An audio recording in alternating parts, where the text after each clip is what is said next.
بسم الله الرحمن الرحيم قل أعوذ برب الفلق من شر ما خلق ومن شر غاسق إذا وقب ومن شر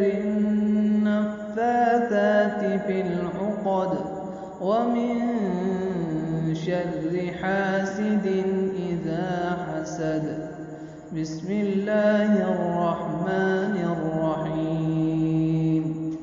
قل أعوذ برب الناس ملك الناس إله الناس من